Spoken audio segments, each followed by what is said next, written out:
దత్తాత్రేయ గారు నిజంగానే విద్యార్థులు అంటే ఒక్క మార్కు తక్కువ వచ్చిందని కూడా చాలా సందర్భాల్లో చూసాము, ఆత్మహత్యలు చేసుకున్న పరిస్థితి కనబడ్డది. కానీ ఇక్కడ విచిత్రం ఏంటంటే 67 మందికి ఇక మొదటి ర్యాంక్ రావడం, అదేవిధంగా ఇందులో 7గురు ఒకే పరీక్ష సెంటర్లో రాయడం, అసలు ఇది ఎట్లా చూస్తారు? అసలు దీని వ్యవహారాన్ని అంతా ఎట్లా చూస్తారు మీరు?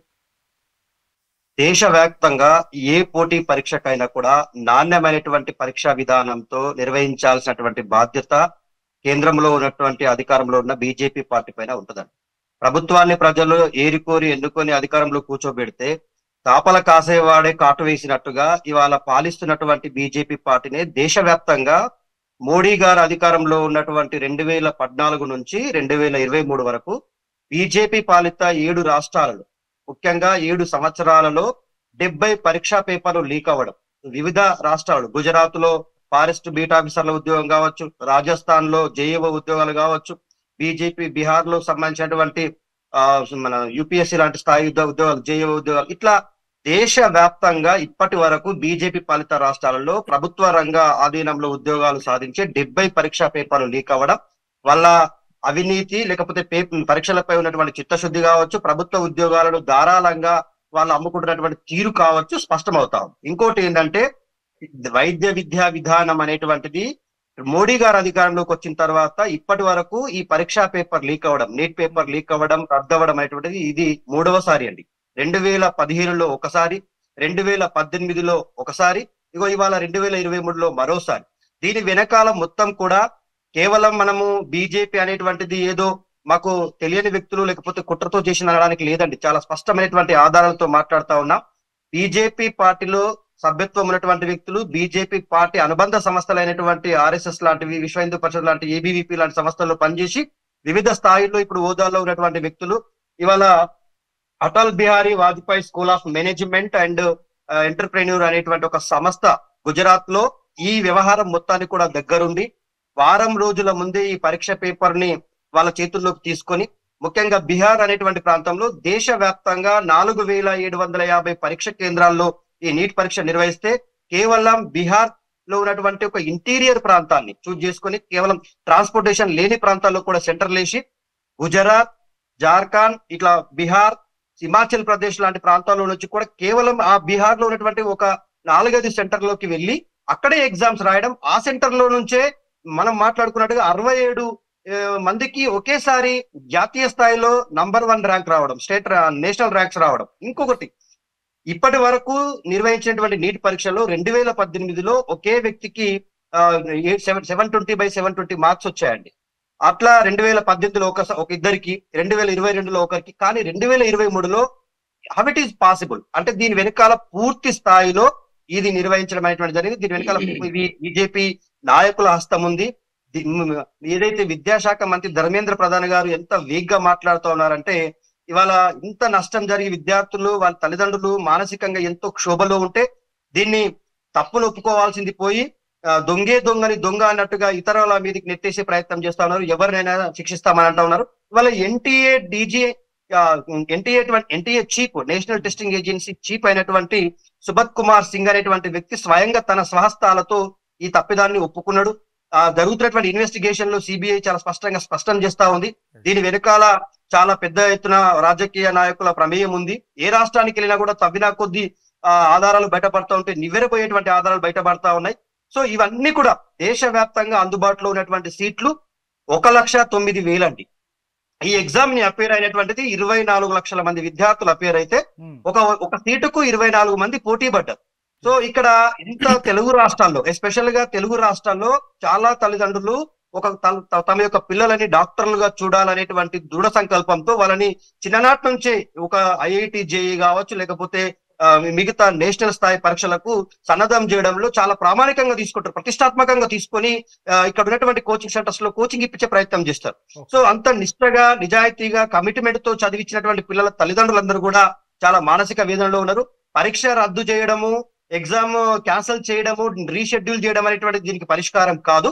ఖచ్చితంగా దీని వెనకాల ఉన్నటువంటి పెద్ద తలకాయలన్నింటినీ కూడా బీజేపీ పార్టీ పాలిత రాష్ట్రాల్లో మాత్రమే ఈ తప్పిదం జరిగింది. గుజరాత్ లో బీజేపీ అధికారంలో ఉంది, బీహార్ లో బీజేపీ అలయన్స్ తో ప్రభుత్వం ఉంది.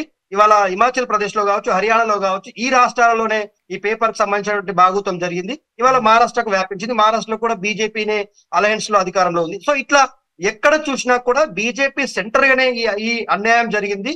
ఇది దేశం మొత్తం కూడా తలదించుకునేటువంటి చర్య. ఖచ్చితంగా దీనిపైన పూర్తి స్థాయిలో విచారణ జరపాల్సిన అవసరం ఉంది.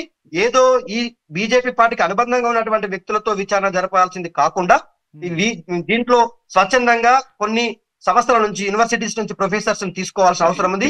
కేవలం రైట్ ఓరియంటెడ్ బీజేపీకి అనుకూలంగా ఉండేటువంటి ప్రొఫెసర్లతోనే విచారణ చేపిస్తే దాంట్లో నిజాలు అనేటువంటివి బయటకు రావు, నిరుపేదలకు న్యాయం జరగదు. ఇంకొకటి, ఏదైతే ఇవాళ నీటి యొక్క పీజీ పరీక్ష ఉందో, దాదాపుగా 2 లక్షల పైచిలకు విద్యార్థులు సర్జన్స్ గా కావాలని, లేకపోతే కార్డియాలజిస్ట్ అని, లేకపోతే పల్మనాలజిస్ట్ అని, న్యూరాలజిస్ట్ అని, ఇట్లా వాళ్ళు స్పెషలైజేషన్స్ కోసం చాలా సీరియస్ గా ప్రిపేర్ అవుతున్నటువంటి వ్యక్తుల పరీక్షని ఇప్పటి వరకు 3 సార్లు వాయిదా వేయడం, అంటే దాన్ని పోస్ట్ పోన్ చేయడం, దాని వెనకాల అర్థం ఏందో స్పష్టం చేయకుండా, ఎందుకు వాయిదా వేస్తున్నామో చెప్పకుండా పదే పరీక్షను రద్దు చేస్తా ఉండడం అనేటువంటిది ఇది అనుమానాలు తావిస్తా ఉంది. దీని వెనకాల ఖచ్చితంగా బట్టబయలైపోయింది కదండి. ఇవాళ గుజరాత్ లో, బీహార్ లో ఒక సెంటర్ లో ఎంత భయంకరంగా అంటే, పరీక్ష పేపర్ ని బయటకు తీసుకొచ్చి ఎవరైతే వ్యక్తులతో ఒప్పందం చేసుకున్నారో ఒక వ్యక్తికి ఒక సీటు, అంటే ఒక పేపర్ లీక్ చేస్తే 32 లక్షల రూపాయల ఒప్పందం చేసుకుని, డబ్బులు తీసుకొని వాళ్ళకు పేపర్ ఇచ్చి, ఎగ్జామ్ పెట్టించి, ఆన్సర్స్ అన్ని పొందుపరుచుకున్న తర్వాత ఆ జిరాక్స్ పేపర్స్ తీసుకుపోయి ఒరిజినల్ పేపర్లను కాల్ చేసి జిరాక్స్ పేపర్లను తీసుకొని ఇంటికి పంపించారు. ఇది దీన్ని మొత్తం కూడా నడిపించింది ఇప్పుడు ఇంతకుముందు నేను చెప్పినట్టుగా Atal Bihar Vajpayee school of management and entrepreneur అనేటువంటి సంస్థ దీని వెనకాల ఉండడం, దాంట్లో పూర్తి స్థాయిలో ఏబీవీపీ కావచ్చు, లేకపోతే ఆర్ఎస్ఎస్ కావచ్చు, దానికి అనుబంధం అనేటువంటి బీజేపీ ఆరోపణలకు సంబంధించి రాజు నేత గారు చెప్తారు. మీరు చెప్పండి రాజు నేత గారు.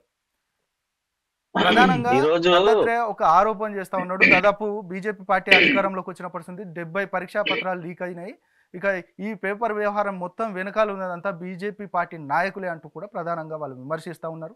దీన్ని ఎట్లా చూస్తారు అసలు మీరు? ఈరోజు గతంలో 10 సంవత్సరాల కాలంలో తెలంగాణ రాష్ట్రంలో అధికారంలో ఉన్నటువంటి టిఆర్ఎస్ పార్టీ హయాంలో పేపర్ లీకేజ్ వల్ల దాదాపు 50 లక్షల మంది విద్యార్థులు ఏ రకంగా అరిగోసబడ్డారో మనం అందరు కూడా చూసినాం. అందులో ఫస్ట్ ఒక వ్యక్తికి సంబంధించి హనీ ట్రాప్ ద్వారా ఈరోజు పేపర్ లీకేజ్ అయిందని ఆ దుమారం చెలరేగితే, అందులో భారతీయ జనతా పార్టీ తరఫున పోరాడినటువంటి వ్యక్తులు మేము టిఎస్పిఎస్సి దగ్గర ధర్నా నిర్వహించి ఆ బోర్డును ధ్వంసం చేసి, లోపలికి పోయి ఆ ఫర్నిచర్ ను ధ్వంసం చేసి ఈరోజు 50 లక్షల మంది విద్యార్థుల పక్షాన, నిరుద్యోగుల పక్షాన పోరాటం చేసింది మేము.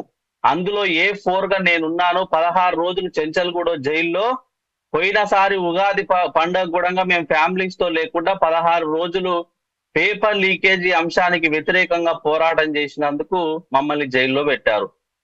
ఈ రోజు నేను అడుగుతా ఉన్నాను టిఆర్ఎస్ నాయకుల యొక్క పనితీరును. గతంలో మీ యొక్క తెలివి తక్కువతనం కారణంగా, మీ యొక్క చేతగానితనం కారణంగానే కదా ఈరోజు 50 లక్షల జీవితాలు అగమ్య గోచరణంగా తయారయ్యాయి. 50 లక్షల మంది కుటుంబాలు ఈ రోజు తెలంగాణ రాష్ట్రంలో ధ్వంసమైనైపోయినాయి కదా, ఛిద్రమైపోయినాయి కదా వాళ్ళ కుటుంబాలు. వాళ్ళ కన్నీళ్ల గాథలు ఏ రకంగా ఉన్నాయో గతంలో మీరు పట్టించుకోలేదు కదా. అందుకే కదా మీ యొక్క అధికారం ఊడిపోయింది, మీ యొక్క గడిల పాలన అంతమైపోయింది. ఈ రోజు భారతీయ జనతా పార్టీ ఒక కారణ జన్ముడు, ఒక యుగ పురుషుడు ఈ రోజు కేంద్రంలో ప్రధానమంత్రిగా ఉన్నాయి. ఒక్క అవినీతి మరక జరగకుండా ఈ రోజు కేంద్రంలో పరిపాలన చేస్తుంటే కేవలం బురద జల్లడం కోసం, లేకపోతే బట్టగాల్చి మీద వేయడం కోసం తప్ప ఈ రోజు వీళ్ళు మాట్లాడుతున్నటువంటి సందర్భాలు కనపడడం లేదు. కాబట్టి 100% ఈ రోజు కేంద్రంలో ఉన్నటువంటి మంత్రులు గాని, ప్రధానమంత్రి గారు గాని దేశవ్యాప్తంగా జరిగినటువంటి అవకతవకల మీద చాలా క్లియర్ గా అబ్జర్వేషన్ చేస్తా ఉన్నారు. 100% ఇన్ కేసు ఒకవేళ తెలంగాణ రాష్ట్రంలో కూడా ఎవరన్నా ఉంటే కూడా వాళ్ళని శిక్షించడానికి భారతీయ జనతా పార్టీ సిద్ధంగా ఉంది.